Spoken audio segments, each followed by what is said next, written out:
If you have any more questions, you can ask Adrian in the hallway, and he will be happy to answer. So now we will have this presentation about the students on Brazil, no, using the Decidim. So hi guys, I'm glad to be here and happy to share with you a little bit of our project. So this handsome guy is me, and my name is Eduardo Nunes. I'm a software engineer. I'm the tech lead. I work as a tech lead in Brasil Participativo, and that's it. So what is Brasil Participativo? It's the largest Decidim instance in Brazil. So we have, Brasil Participativo is a collaboration between the Brazilian government, the universities, and the private sector companies. Universities is because our lab, LAPIS, the name, is a lab inside the Universidade de Brasília. Universities in the plural because we have a collab with Universidade de São Paulo. And so better to understand the project, let's present a summary how our project is structured. So we have 5 fronts. The first one is administrative, methodological, research, and communication and development. So, and why is it important to talk about the project? As I said, our lab is inside the Universidade de Brasília, and for this question, so to answer these questions, why this is important, this is why. And I know this is horrible to read, sorry about that, but the focus here is to have idea about the project size, and the most of yellow cards are students. So as you can see, the most of them are students. And a greater portion of the students who are transforming the Decidim are part of the project. So this answers a little bit of the number of 15 students. And we are expanding a bit more, but to be able to provide adequate support for new students or find ways to share knowledge, we need to create what we call a support network. So we had to look for this answer to this question. What are the main challenges students face when trying to contribute? So we find 2 answers for this question. That is digital participation concept. This is a challenge that we have, that these new students have to know concepts like what's a participatory space, what's a component, what's a proposal, what's a meeting, and how you use it. So this is a challenge. And the second one is the programming language. And in our university, Ruby Rails is not very popular, so most students know more about Python, JavaScript, or Java. So it's hard to find Ruby Rails developers. So we have to make a lot of investments for activate and correspond this challenge. So the first one is the communication, that we have to create the GitLab channels, and for quick information, quick communication with Telegram. The other one is improving our documentation. We have a lot of changes in this thing, so we have to do all the documentation again, please. And those of the investments are in the Portuguese and English language, so it is on the GitLab of the Brasil Participativo project.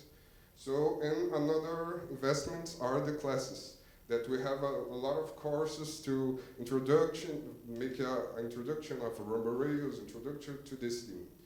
And at once we establish part of this support network, we are able to expand and carry out the other initiatives. So, this again. And the one that initiatives like the GSOC. What is a GSOC?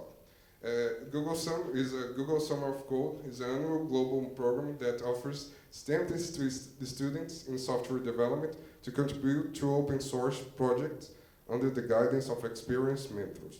So one of those mentors, I am the mentor. Victor here was the mentor, and our team made a lot of effort to our lab to be recognized as a GSOC organization. If fortunately, we succeeded. And Google provided us 4 positions. And we have great results. Most of was implemented, focused on improving the integration with Decidim and Jota. And pushing together the presentation we made in the morning. So the students had the experience of working with 2 open source platforms. So it was a great release. So is another one initiative was the Include to Brazil Participativo project in some engineering courses, software engineering courses, so students could collaborate in some way, applying the knowledge they were learning in class to a real project. So each semester we have around the 15 new potential contributors. For this is the good thing. And so now these are some of the contributions made by Brazilian students, and we have a great result. This is the part of the students that I show in this diagram. So, for example, we invest a lot of accessibility. So we have an example of 2 plugins here. Velibras is used in most of governmental websites. That's a translation plugin to text to Brazil sign language. So that's what this plugin does. And another one is the menu accessibility. So we can change the size of the font, apply the contracts, and other options. And this is one we have implemented, so it is creating rules to a group process. So we have to add new sites to add new users and admins in each process. We have this abstraction of process groups, and we add the user in all, and so apply for all the process that the user, the admin user is part. So this, and a lot of improvements we made in participatory tags, like create and delete elements, insert tables for consultation, disable user interactions for divisions, and we implemented through a docx upload. So in Brazil, we have a lot of, the government use a lot of docx files. And another one is the foreign users. It's a login, the strategy that we implemented using in G20, and it's amazing experience for that. So for foreign users to be capable to communicate or interact with our process in Brazil Participativo. So please. And the last one is the homepage. It's similar as the homepage of Decidim, but we made this company to apply in all process. So all participatory space, you can have in this case a map of Brazil map, but we can add a call to action, our interface for text, this participatory text, and other features. So there's a lot of other implementations, all the new features that we implemented. So like applying the government BR design system, adding admin shortcuts, and change the admin panel for more usability.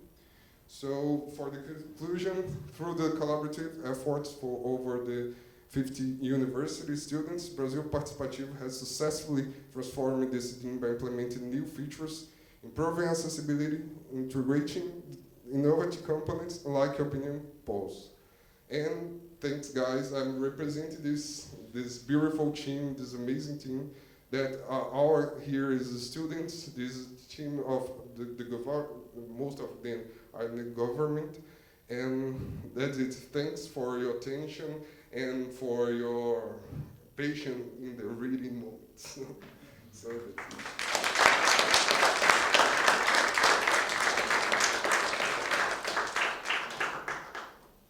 Seems like Eduardo really had the chronometer because on time, as I say, he's coming up.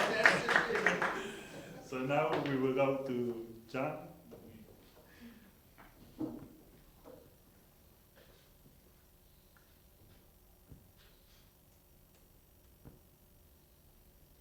So I have to warn that you will have to do a lot of clicking in my presentation. Yes. Oh, that's very small. Yeah. I mean, hopefully.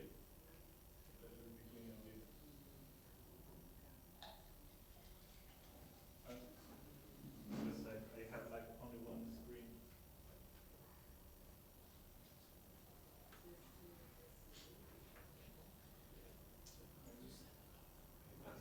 Yeah, that looks much better.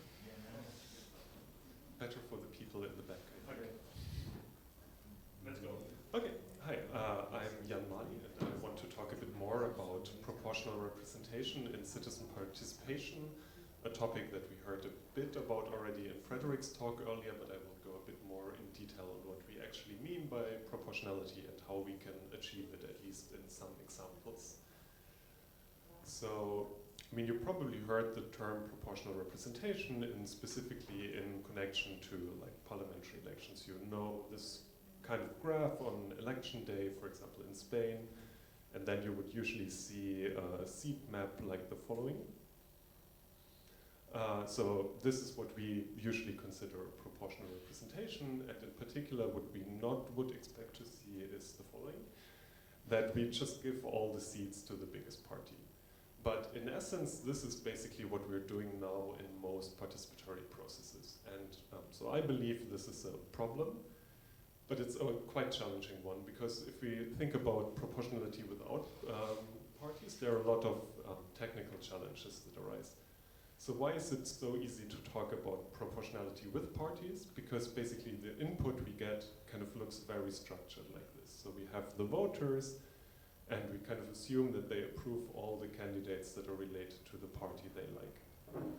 However, if we go to something like a participatory budgeting instance on Decidim, what we would then get as vote does not look like this beautiful picture we had before, but instead it looks more messy like this. So people vote for different projects and so on, and it's very unclear what proportional representation means here. However, we still see that if we select the projects that get the most approvals, so this would be C1, C3, and C6, we might end up with a group of, like here, 2 voters who jointly approve exactly the same projects, but they don't get any representation, even though they're 1/3 of the population. So intuitively, they would deserve representation. Okay, so how can we achieve proportionality without parties? So this is actually a research question that has been studied for over 100 years with like fancy mathematicians in the 1900s looking at this. But then it's been a bit out of fashion, but in the last 10 years specifically, computer scientists started looking a lot on this problem. And specifically, we developed a lot of deeper understanding of proportionality using a variety of tools, including mathematical proofs and experiments and so on. And through this, we developed several new voting rules that can be applied to interesting participatory processes like participatory budgeting. Can you go back? And for example, for participatory budgeting, people invented the so-called method of equal shares, which I will now focus on as one example. So the method of equal shares, invented by two very smart people a few years ago, kind of works as follows. So specifically, people vote as normal, so they just approve the projects they like. But then on the back end, we kind of virtually distribute the budget among all the voters. And then we kind of pick the most approved project as usual, and we decide to fund it. But